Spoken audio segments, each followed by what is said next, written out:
It's real. And now I think for me, I feel like the reason why I'm so open about, my experiences is that I feel like everything has a purpose. Everything has led me to the woman that I am. Every experience, every bad decision that I've made has made me the woman that I am. Yeah. And in as much, I could easily decide that I'm not gonna say certain things because I'm a pastor and there's, young people who might watch this from our church and think, can't they?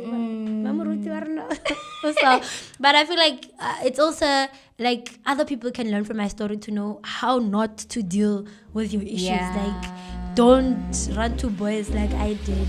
Don't seek validation from the street.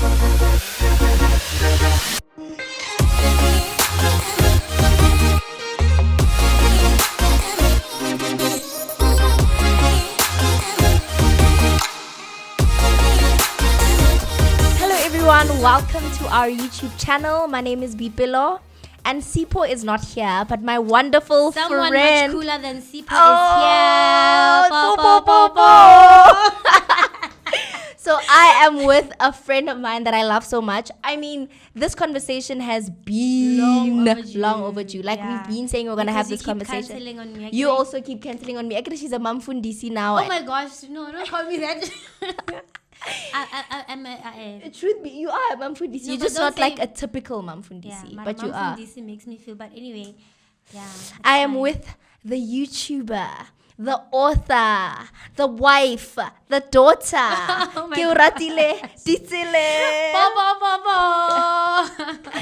Yeah, and what a nice intro. Yes, you are all of that, honey, and more. And you are also the founder of Sisterhood Connects. Yes. We will be having an event where I'll be the guest speaker child, and she will be the host with the most. That's actually how we met. Yeah. And I shot my friendship shot, and as you can see, it's going she strong. She forced me to be here. It's going strong.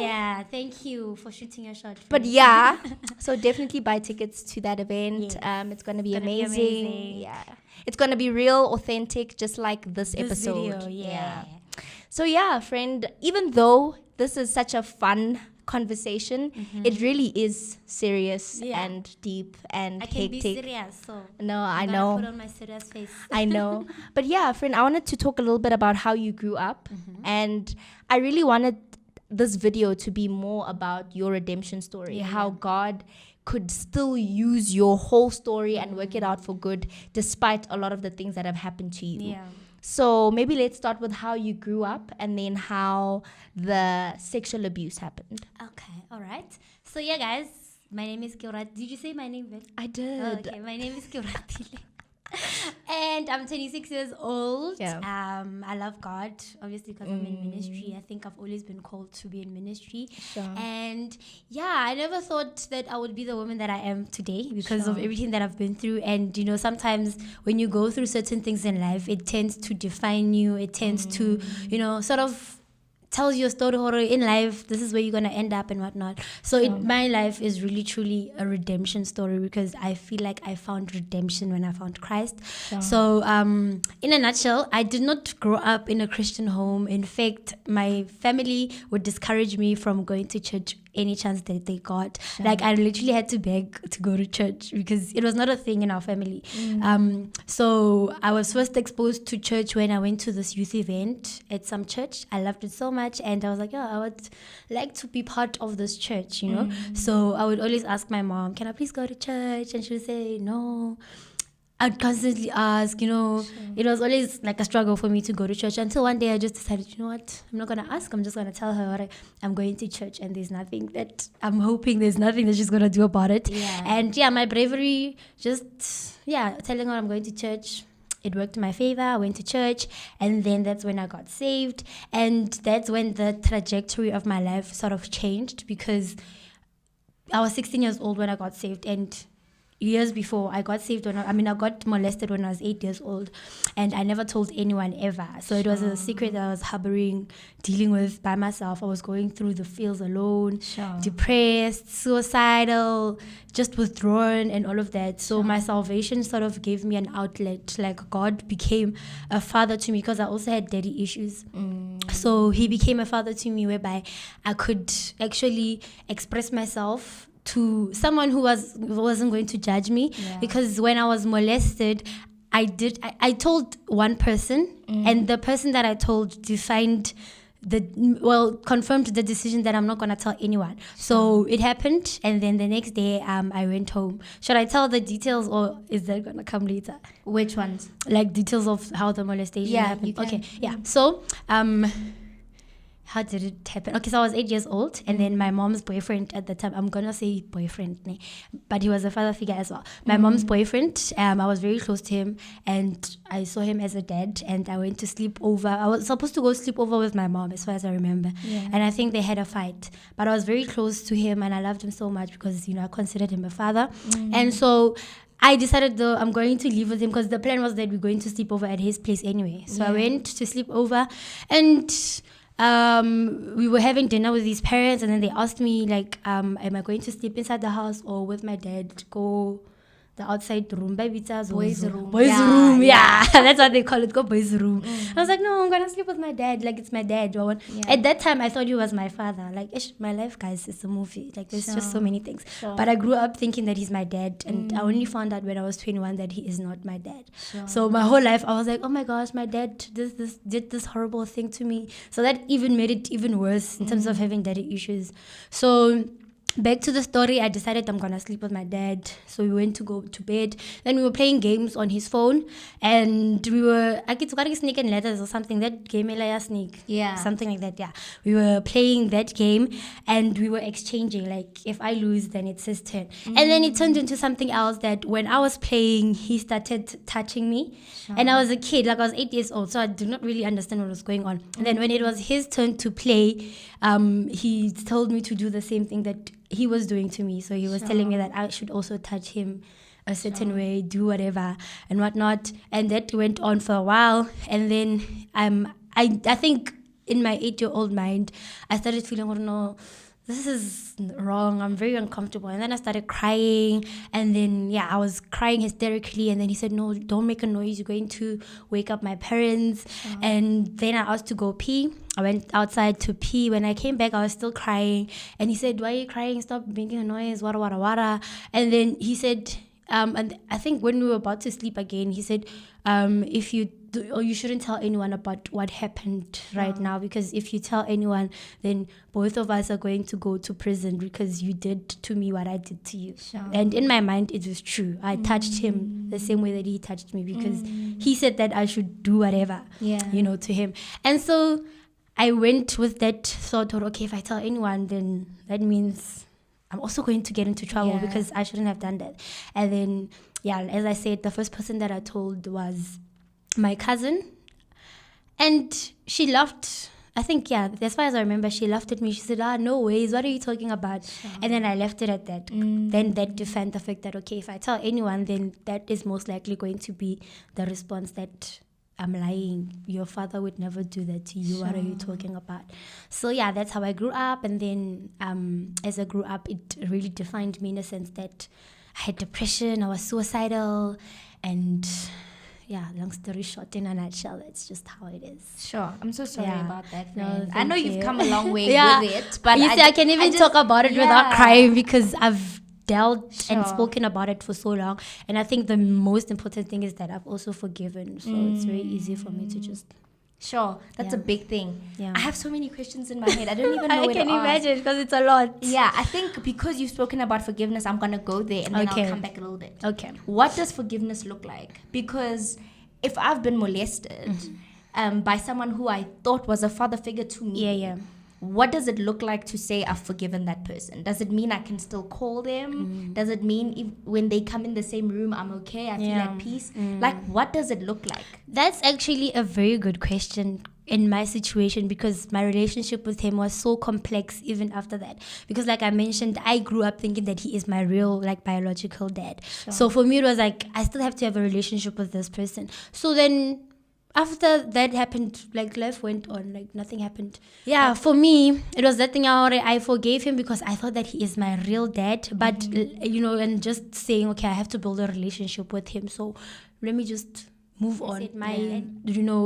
My salvation, like me being saved and believing in Christ, helped me with dealing with forgiveness, because it forced me to forgive someone who never really apologized, or forgive someone for something that was never really acknowledged. Because like I've been very open and outspoken about my ordeal, but it was also a problem for my family as well, because it was like, why are you telling everyone our business? I remember this one time I went on E-News with, I think it was Jane Dutton, and they were talking about molestation, sexual abuse and whatnot. And some of my family members were very angry about that. Or like, now everyone will know that you are molested. Now everyone will know that as a family we didn't do anything about it and whatnot.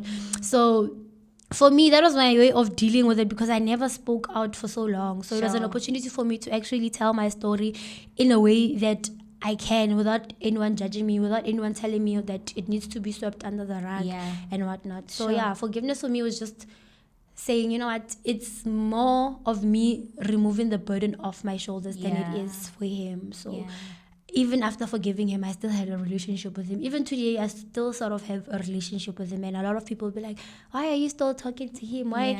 I also don't know. I can't explain it. But I think because I dealt with it and handled it, I was just like over it. And he's also my little brother's dad. So there's also that complex. So we have a complex relationship. Like, we are not as close, but I still have a relationship with him. I still talk to him every now and then.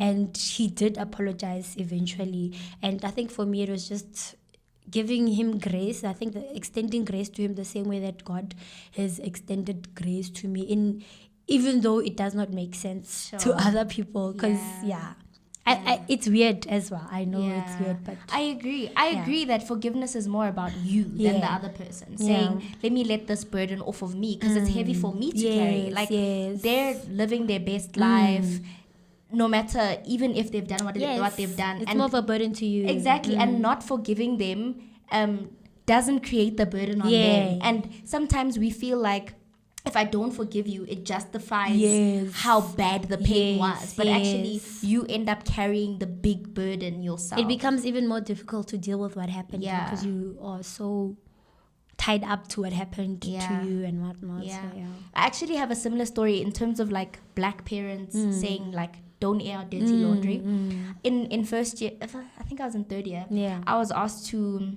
I wasn't even asked. I even volunteered, because I also have daddy issues as well. By the way. So I was like, they were doing this fatherless generation thing, and fatherless not in the sense that your dad has passed on, but fatherless in the sense that you don't have a relationship with your dad, or even if you have a relationship with your dad, it's more financial.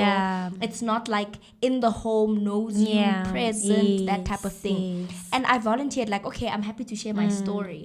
And my father's side of the family obviously was not pleased with it. And I always just felt like, torn in terms of that. Like, when you share difficult stories that involve other people, but that affected you the most, and you share it from your perspective, they don't receive it well. And it's kind of like this culture that is perpetuated of just hide it, put it under the rug. You want to portray the family in a good light, a good picture. So Lina, that was why it was so important for me to tell my story, because I was denied that opportunity for so long, and I was like, you know what, I'm gonna talk about my story, and at the end of the day, if someone does not like it, I don't really care, because it's my experience and I deserve to tell my story. Maybe even this video might make, other family members feel uncomfortable, because I think this is the first time that I've been so detailed about how, because I always say molested, but I don't go into the details as to how it happened. But at the end of the day, it is my story, and I'm allowed to own it. I'm allowed to express it however way that I feel. And it could even be a way of me, healing. So I think I made that resolution a long time ago to say, I'm not gonna. That's amazing. Like, I really, and I say it to commend your vulnerability and your bravery, because I wish when I had done that podcast, someone would have told me, you've shared your story, so it's okay. But moving on, I wanted to ask you a little bit about the depression. So now, when do you find the language that I am depressed? When do you actually learn what depression looks like, and not just feel like, oh, I've been sad all the time? And how does that diagnosis then weigh on you? Is it that because there's a stigma about depression, you end up feeling like, oh my gosh, why am I this? And you Did you take medication? Are you still depressed? What like how's that? Okay, so for me, I think I was sad most of the time because of everything that I dealt with. Yeah. And then the first thing that, like, in terms of how I dealt with it was that I saw on, like, there was this social media platform called Tumblr. I don't know if you know it. Yes, Tumblr. I do Yes. know Tumblr. So I used to be on Tumblr quite a lot, and I would see a lot of young girls saying that they're depressed, cutting themselves, and saying that it made them feel better. So I was like, okay, they are sad. Well, they didn't use the word depressed because I didn't really know the term for it then. But you would see, like, they would say that they're sad and whatnot. Cutting makes them feel better and whatnot. I was like, okay, let me try this. Maybe I'll feel better. So that's how I came to start cutting myself. I did not know anything about depression, did not know the term. I just knew that I was really always sad. And Nanje, my personality, like, if you know me, I'm a very bubbly person. Yeah. I'm very outgoing. I'm loud. I'm always talkative and whatnot. And then in high school, I think it got to a point whereby, like, I just lost my personality. Like, I lost interest in everything. Just went to school, went home, like, I was not my bubbly self and whatnot. And I was always sad, always cutting myself. The smallest of things triggered me. The smallest of things made me sad, or, like, the smallest of things just threw me off the roof. And then the first time that I read about depression, I took a test, I think on Google. Those Google tests. Yeah, Are you depressed? yeah. Take this test now. Yeah. So I took one of those tests, and it said that I had major depression. And then I started going around saying, yeah, I have major depression. I'm allowed to feel the way that I have. So initially I was diagnosed by Google, and then until later on in life, I went for therapy, but I went for therapy when I was in school, because there was a time whereby I tried to take my own life, and then it became a thing. Everyone knew. I think I told one person, and the next person told. The next day when I went to school, everyone is asking, why did you try to kill yourself? Yo, can't thinking, when I have, how people can be. So then I went for counseling, and then that's how then the process of therapy started. But I was not consistent in that. I only really went for, like, real therapy a year into my marriage, because it was starting to affect my marriage in a sense that I used my husband as my outlet. Like, I was that wife along, or every small thing that he does, I was always a ticking time bomb, and because I never dealt with my childhood issues and all of that. And then that's when I went for for therapy. Yeah, for therapy, and they dealt with it. Like, I spoke about it, and I'm not depressed now. Like, I'm in a very content place in my life. And for me, I acknowledge depression. I acknowledge, the mental health issues that people go through. Yes. But one thing about me is that I said that I'm not going to let it define me. It's not going to be something that I term myself, or, I have depression and whatnot. I'll just acknowledge the fact that, okay, I have issues with my mental health. But I didn't want it to come to a point whereby it defines me. And it's with me. Like, I use it as a crutch, or I have depression and whatnot. And I never have taken pills, because obviously got therapy. They would give me homework, and I've been actively working on it. And my relationship with God, honestly, not to spiritualize it, but my relationship with God really plays, or has played, a role in my mental health, because I was in a hellhole. Really, I was really in a hellhole, and the best outlet for me has just been God. Same. Yeah. I have the same thing for me. Like, that's what has helped me. Because I've mentioned a couple of times that I struggle with anxiety, and not that I've been termed to have it, right? Yes. But, like, running, constant devotion. Like, when I miss devotion, I just feel like I'm just not myself. And it's a great outlet as well. Like, I think that it's also very important to find the things that actually help you get out of that hellhole, things that will help you, get your mind out of the gutter. I agree. And I think it's a great point that you made, that when we don't deal with our traumas, usually people have this this idea that marriage fixes things. Yeah. Marriage makes me happy. No, Marriage in fact, fixes things. it exposes It things. exposes you. You will it see exposes yourself your in real a character. Exactly. I thought I knew myself until I got married. Yeah. I saw her, yay. I'm Yeah. not actually that much of a nice person. Yeah. I was a mean wife. The first year of marriage, I'm blessed to still be married. Because wow. Yeah. So, friend, how do you go from all of this? So, molested, depressed, suicidal attempts, daddy issues. Maybe let's talk a little bit about daddy issues because I can relate with that a lot. How did you not know who your real dad was? Okay, so I'm going to expose my mom here. Sorry, mom. Sorry, mommy, but she already exposed herself on on your my channel, actually, so it's fine. Yeah. So my mom had me when she was 16 years old, and okay, and then she didn't. And then I think, the guy who molested me, the one I knew as my dad, he came into my life when my mom was like 19. Sure. So I was still young. I think I was 2 years old or 3 years old. And she said that by virtue of him always being in my life, I started calling him Papa. And they just ran with it. Yeah. They didn't bother to correct me or anything. So I grew up thinking that he is my real dad. But then our relationship was so complex, like with my supposed father. I don't know what to call him. Yeah. Because I always felt like we're not that close. We don't have that connection. His family didn't really like me as much, and they liked my little brother more. Because according to me, my little brother and I shared a father.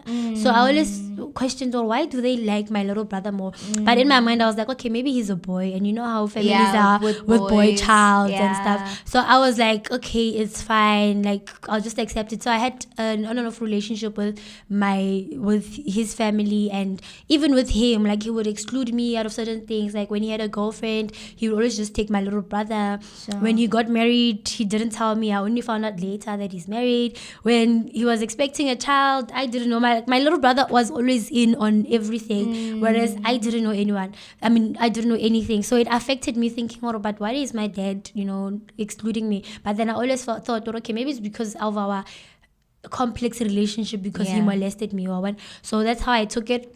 And then when I was 21 years old, I think even I was having a conversation with my mom because I was just so confused. Why doesn't his family acknowledge me at all?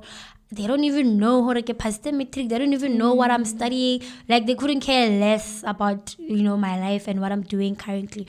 And I think my mom noticed how it was bothering me so much. So, and I think she thought maybe 21 is the right age to tell me. So we were just chilling.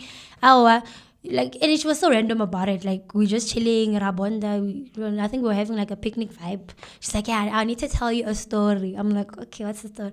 She was like, she was so dramatic about it. She was like, once upon a time, there was this girl who fell pregnant. Like she's telling me her story now, but I didn't know. Once upon a time, there was this girl who fell pregnant when she was young, and then the baby's father denied the baby and said, no, it's not my child. And then this girl met this man who made her happy, and so she just told me a story. Then I'm putting one and one together. I'm like, what are you saying? And then she said, no, actually he is not your dad. And my whole world literally crumbled. Because I'm like, I've known this person to be my dad. And also finding out that some people in the family actually knew except me. I was like, you guys can harbor secrets. Hey, it really crushed my world. And I'm really grateful that my partner, my husband, who was my boyfriend at the time, was in my life because he became my sanity, because no one in the family could, play that role, because I felt like they were all, they had all been lying to me. And then and then that happened, and then I was like, okay, he's not my real dad anyway, it's fine.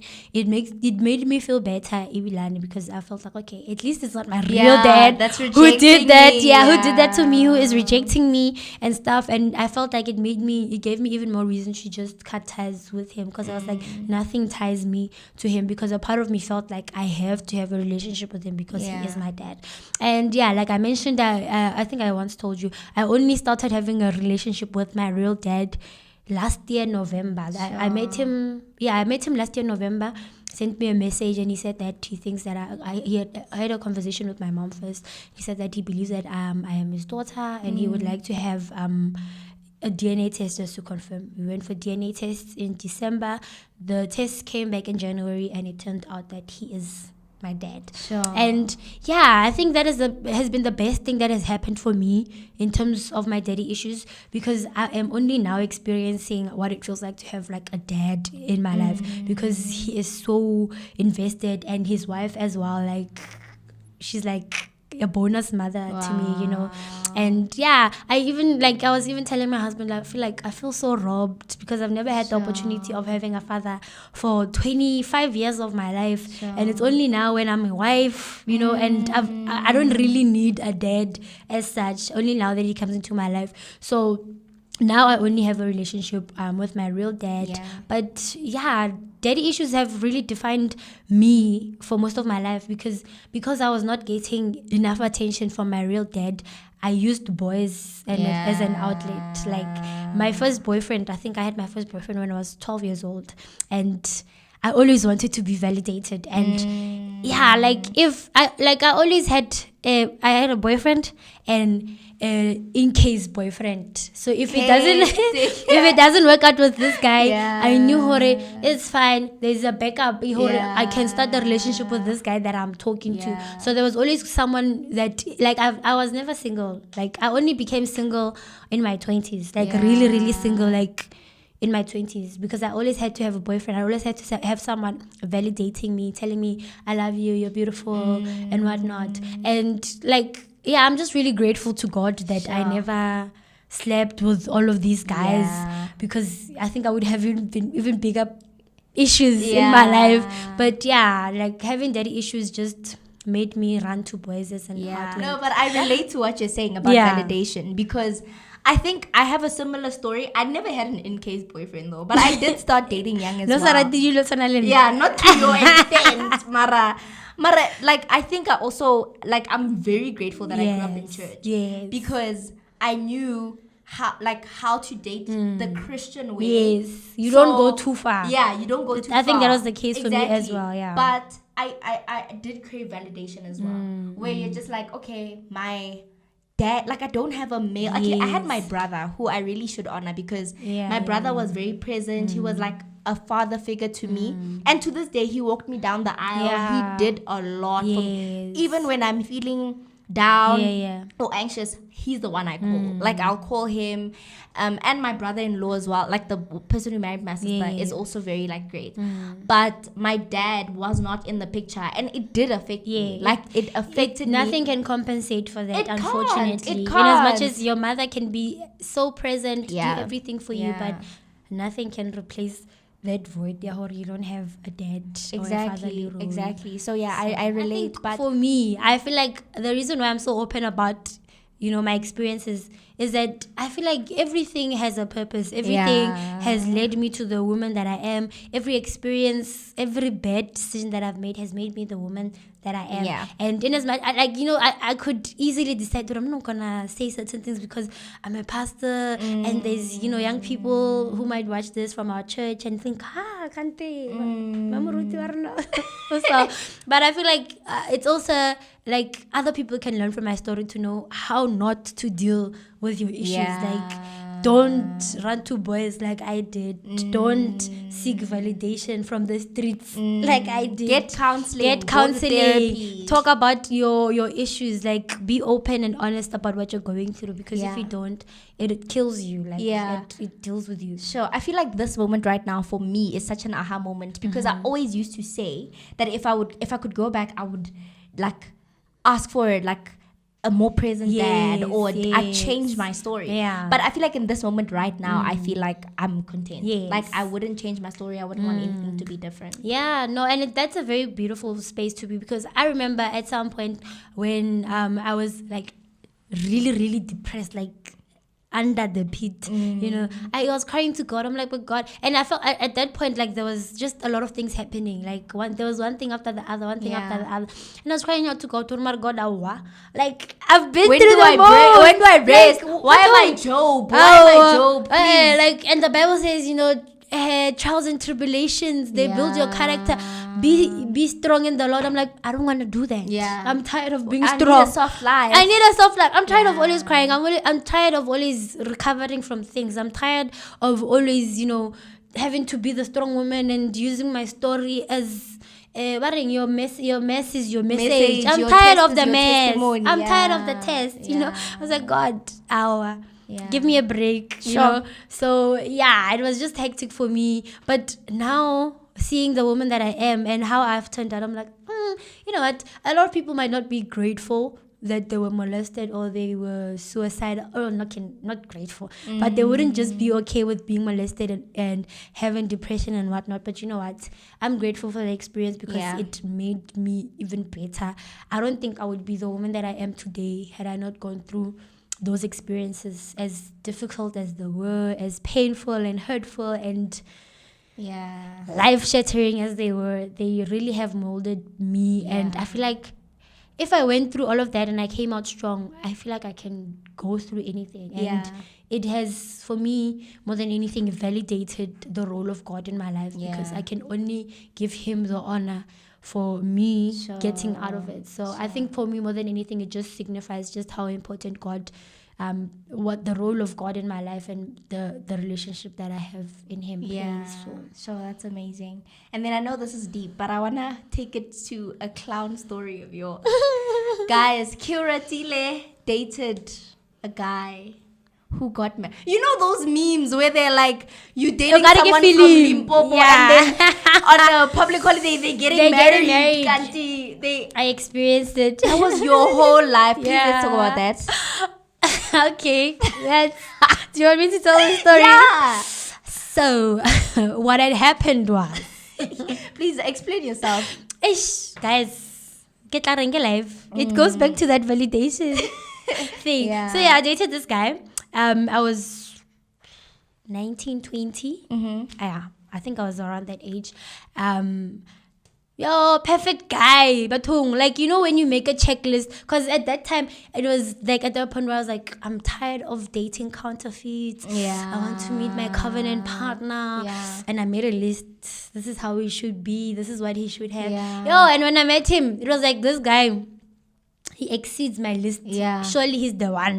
Thank you, Jesus. I met the one. And I've always wanted to get married young. So for me, I think from the first time I met him and from the first time we connected, I was like, he's the one. He's my husband. Finish and glad. So I met him. He was perfect. Or so I thought. Okay. He was perfect. Yeah, the relationship was great, but there were red flags from the beginning. But I ignored them because in my mind I had already said, no, this is the love of my life. So but that relationship made me compromise so much of myself. So I've always advocated for celibacy, abstinence, saving myself for marriage. And he was just one of those guys. Like, I think our first encounter, I told him, because I always made it a point to tell anyone that I dated that I'm saving myself. So that there are no expectations. Don't think there's anything going to happen. And I didn't think I even had to explain it, especially to guys who consider themselves Christian. But your Christianity is anyway as you call up. So he's, because obviously I wanted like a Christian man, a godly marriage, glorify God, and he came across as that guy. And like Facebook is a scam because this guy was that person always posting Bible verses. Seemed like he had a revelation and a conviction of who God is until we got to that conversation. And I was like, no, 21st century, like who in this world can save themselves from marriage? No relationship can survive. And then that's when the red flags started coming up. But I was like, surely there's no guy who's gonna wanna save himself, because so far every guy that I tell that I'm saving myself, they just are not there. So I was like, okay, good, it's not possible. Like, I'm living in my head, or maybe the Bible is just crazy. Like, maybe it's extra. I'm human, okay? Or when I get ready to how we say I'm human. So that was that, and obviously the whole thing of saving ourselves was off the table. So that was my first relationship whereby I really but I lost my morals, and I was like, you know what, I'll do anything to save this relationship. And then it went from, me just discarding my values and my beliefs to like, now I was having sleepovers for the first time in my life. And then, but it made me lose myself in a sense that I think I was in school and I was doing an internship at Hillsong. So I was part of, like, Overnight ministry has always Been in my blood. Yeah. It has always been my thing. I was doing an internship, whereby, you literally intern in a department that you love. So I was always at church because Monday to Friday and Sunday. So 6 times in a week I'm at church. Most of the time I'm at church, and he was complaining, "You're always at church. Why you always at church? How are you gonna spend time together? Yeah, wara wara wara." Then I dropped the internship because I was like, it's detrimental to my relationship. So that was one of the bad things. That's a red flag. Yeah, and then one time he went for a business trip, and I saw pictures on Facebook that he is married. That is so hectic. And it was so, now for me, it was like, it hit me hard because it was that relationship, like the first boyfriend that I introduced to my parents, the first relationship that everyone knew. Like, I was never about posting and whatnot, but I lost my value so much in a sense that obviously I just went, it was a worldly relationship. First of all, I compromised myself, I let go of my dreams and aspirations. Like, I was literally, like, in my book I even write, I was a housewife basically, because he would leave me in the house. I would be cleaning, doing laundry, taking interior design, fixing up the place and whatnot, while he goes and work. I'm fixing up the place for other women. So it hit me hard because he had even spoken to my family. I was like, no, I'm actually planning on, paying lobola and what. For me, it was a dream because I've always wanted to get young. Like, I'm getting married. He's getting married. And then, long story short, I confronted him. He denied it. I'm like, this guy, are you really gonna deny that you just got married? And then I sent him the pictures. He's like, oh, I'm sorry. I didn't want you to find out like that.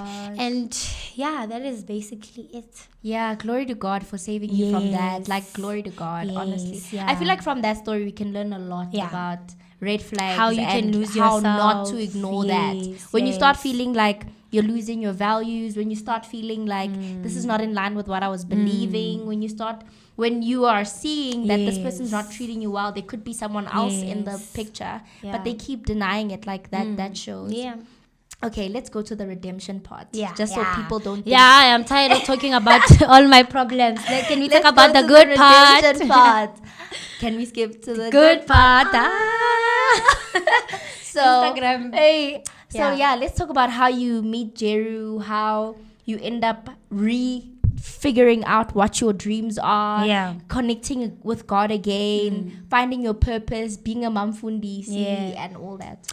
Okay, so God loved me enough to bring my husband in my life.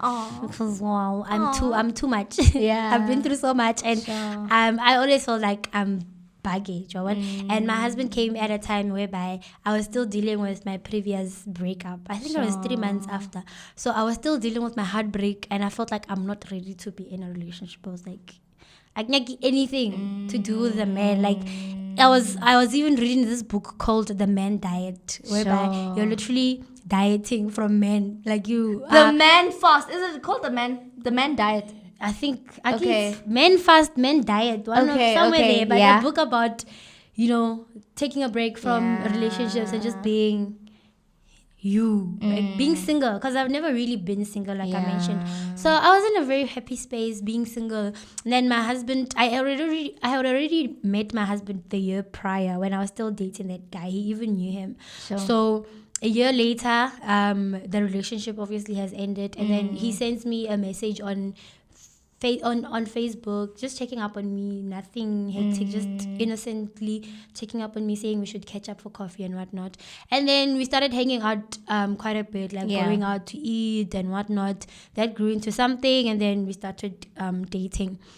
But like I mentioned, he found me in a place whereby I was still healing from what I had just gone through. And so I used him like, I was projecting on him, let me put it like that, because I hadn't had enough time to process everything that had happened. So every time that he would do something nice for me, and it reminded me of my ex, I would just Sure. Yeah, like I would just change out of the blue. Like the smallest of things would trigger me because I would remember, no, this person used to do this for me. He also used to buy me flowers. He always used to tell me how much he loves me. Why are you doing it as well? You are going to hurt me. What's one? And then my mood would just change. Like we would be happy, laughing as color. The mood just changes and whatnot. And it got so bad to a point whereby I told him, he is, when you feel like you've met the right person but at the wrong time. And I told him that a part of me feels like you coming into my life has helped me heal, because for the first time in my life, like even like my husband, when we first met, he is the one who initiated the conversation about us saving ourselves for marriage. Yeah. For the first time in my life, I didn't have to explain to a man, Hore, I want to save myself. Like first things first, like before we even went for it, it's like, okay, like this is my belief system. I want us to save ourselves for marriage. And for me, it was like, they actually exist. Yeah. But so I thought he was the perfect guy, but I was still dealing from what I was going through, and my relationship with God was critical, not stable. It was just hectic because I was just in a weird place with God, because I always questioned, why did he bring this man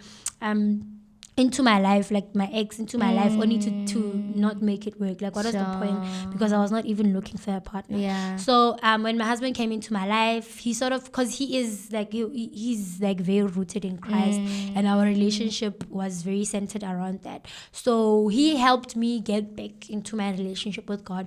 So it got to a point whereby I was so toxic. It got to a point whereby I said that I love you, but I'm tired of being in a relationship. Like for me, I was just at a point whereby I just was not in the right space, and I felt like I have to get to know this person all over again. Like it became too much for me, and then I'm gonna invest myself in this relationship, and then we're gonna break up, and then I'm gonna be heartbroken again and whatnot. And so, but then I told my husband what I was going through, but then I was like, but I don't want to leave the relationship because I feel like you're helping me heal, you're helping me grow and whatnot. And he said something that really changed my life, or my view of healing. He said that in as much as he appreciates the fact that he's helping me heal, he appreciates the fact that he's helping me redeem my relationship with God, but that is not his role, because ultimately God is the one who has to help me with healing, because I have to give him the glory, because then now it's like I idolize him, or he's the one who healed me and whatnot. So I should just take time to heal by myself with God, without him in the picture and all of that. But it's like a part of me knew, Horawa, if we take a break, he's probably not gonna come back. So I said, so he suggested a break for me to just find myself in God, and then we'll pick it up from there. I was like, nah fam, we're doing this. I'll heal, but I'll heal away from you. So yeah, then I started the healing process of making God my healer. Going back to God and him just helping me out of the gutter while Jeru was still in my life. So yeah, the relationship, honestly, it really helped redeem my relationship with God, and it redefined what love is for me, because my previous relationship had distorted my view of what love is, what a godly relationship is.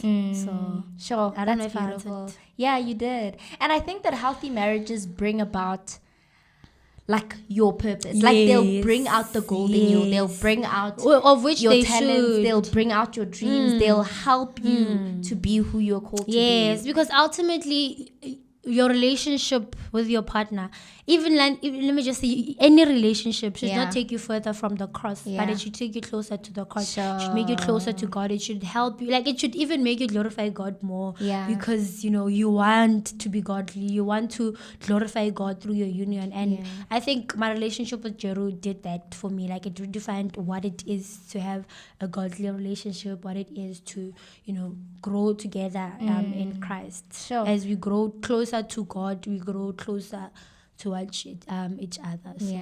So. That's amazing. Friend, I think your story, just in closing, I think your story, it literally is one of God using like whatever it is and turning it for his good. Like that all things work together for good for those who love the Lord and those who are called according to his purpose. And you continue to inspire us with your vulnerability, with your joy, your fun, but also just your authenticity and your love for God.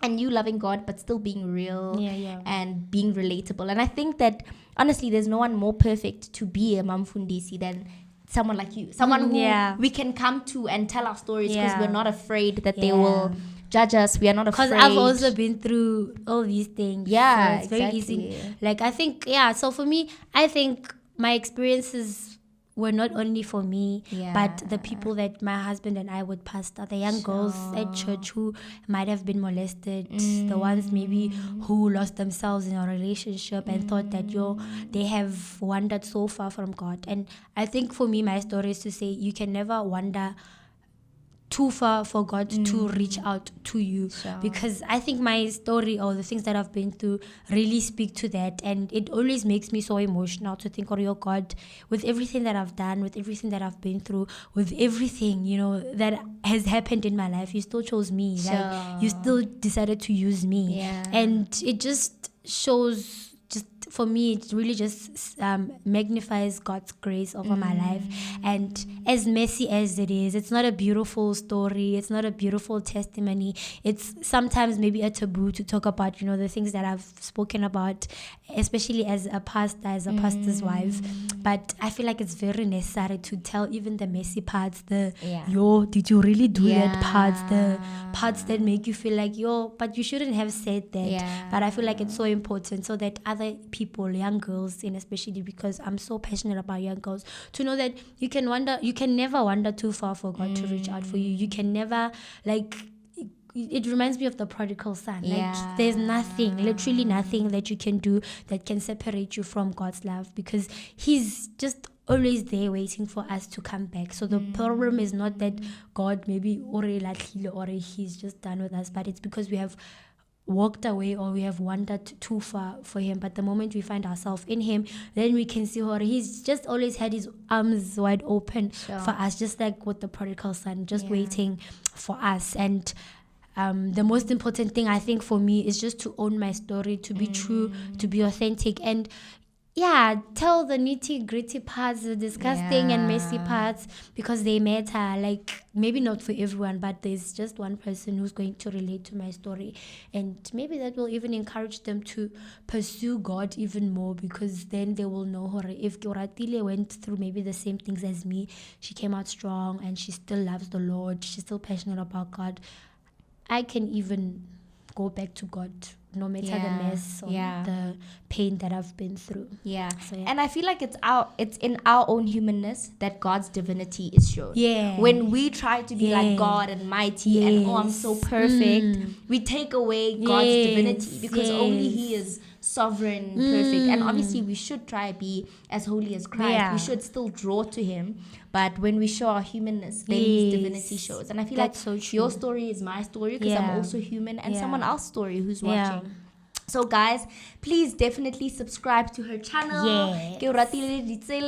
Please check out at Sisterhood Connect on Instagram. And register for the event. Please do follow Kyoratile Ditsele on Instagram as well, and check out her content. She's this real fun, super authentic, beautiful, cute, wholesome marriage. I love it. Family, lifestyle, life, content, all the vibes. All of it. And also follow Sela Bliss, which is Sela. Yeah. Oh, sorry.